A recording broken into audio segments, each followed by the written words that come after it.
Salut les amis, bonsoir. C'est Franck Aroussin, votre ami de tous les jours. Je vous invite à faire deux choses sur la chaîne, de vous abonner sur la chaîne, abonnez-vous, partagez nos vidéos pour ne rater aucune de nos prochaines vidéos. Ce soir, je vais vous parler un peu de l'importance du choix du site en agriculture hors sol. Si tu veux réaliser ton projet d'agriculture hors sol, c'est bien pensé. C'est un domaine qui va t'aider à quitter la pauvreté, à quitter le chômage et à t'auto-employer. Mais avant de faire le choix du site, l'emplacement où tu vas faire ta production, veille à ce qu'il y ait de la lumière. Il faut qu'il y ait de l'aération. Et qu'il faut qu'il y ait aussi une source d'eau proche de la zone. S'il n'y a pas de l'aération, de la lumière et ni aussi une source d'eau, tu as de la peine à réaliser ton projet. Et si tu vois que là où tu es encombré et qu'il y a des animaux, tout ce qui est dans la zone, je te conseille à faire une serre du genre. Tu vois déjà, ici nous sommes dans une serre qui est bien aérée, qui est bien clôturée. Les périmètres sont bien en nouveau.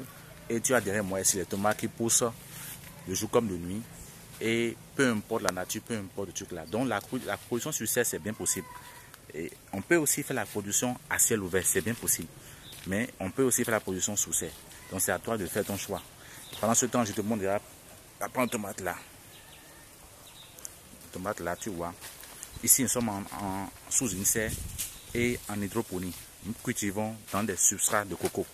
Voyez-vous. Et je t'ai présenté tout à l'heure quels sont les critères pour choisir un site en hors sol. Merci beaucoup. Si tu as aimé, partage la vidéo, abonne-toi sur la chaîne et sache que tu peux désormais produire de la tomate, du piment, n'importe quoi, partout, sans tenir compte du sol, sans tenir compte des conditions aussi agroécologiques. Merci beaucoup.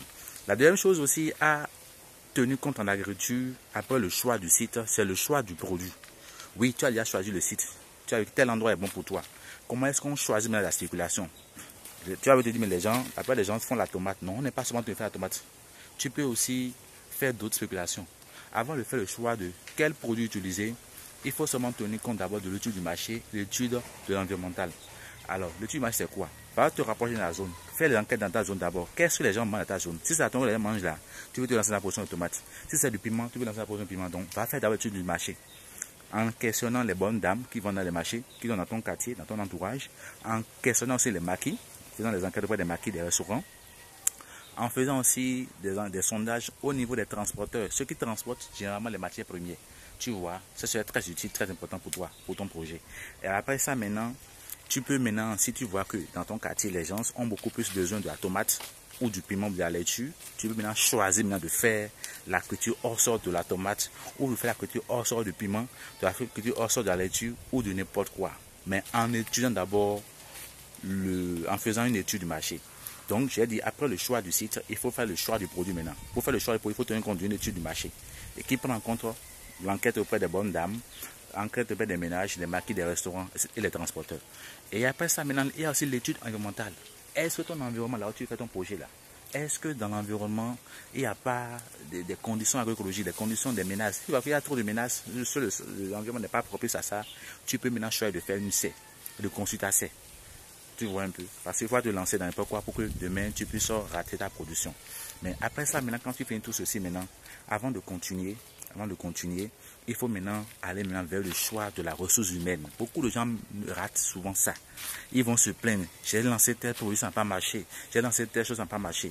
Oui, c'est parce qu'ils n'ont pas bien fait le choix de la ressource humaine. Il y a trois acteurs qui interviennent dans un projet agricole surtout.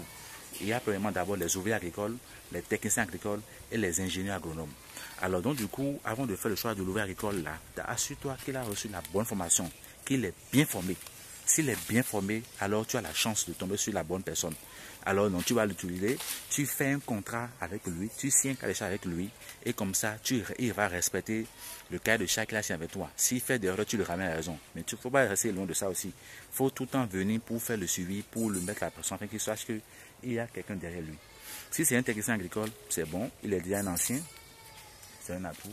Tu vas vouloir aussi voir dans quelle mesure tu peux essayer aussi de travailler avec lui, mais en étant aussi ferme, gendarme.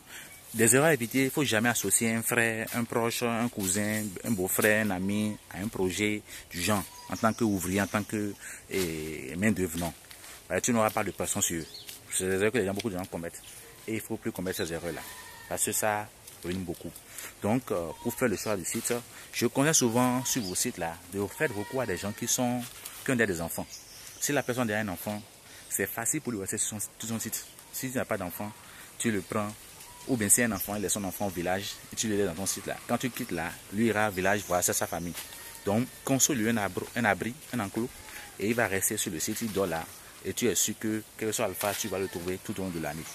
Alors donc, si tu es sûr que la personne que tu as trouvée est la personne idéale, alors signe un contrat avec lui et motive-le. Comment on peut motiver la personne? Dis, toi, tu me demandes son taille. Tu me demandes son taille. Comment on peut motiver la personne? Pour motiver la personne, il faut simplement essayer de, peut-être, si c'est un demi-hectare, et si tu feras peut-être un quart d'hectare, le reste là, dis-le que c'est pour toi. Tu peux mettre ce que tu veux là. Donc il sait qu'en faisant pour toi, il va faire pour lui aussi. Donc il sera motivé.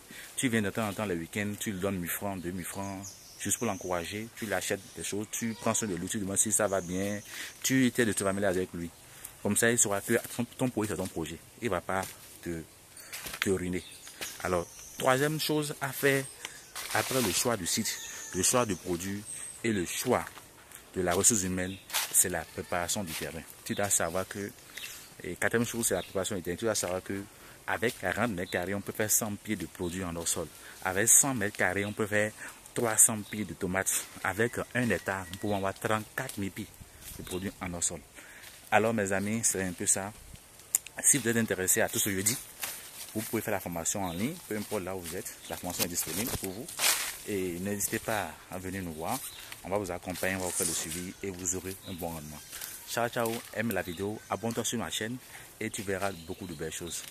Quant à moi, je te salue en compagnie de ma tomate. Et je suis là. Ici, je suis dans... Bye bye, bye bye.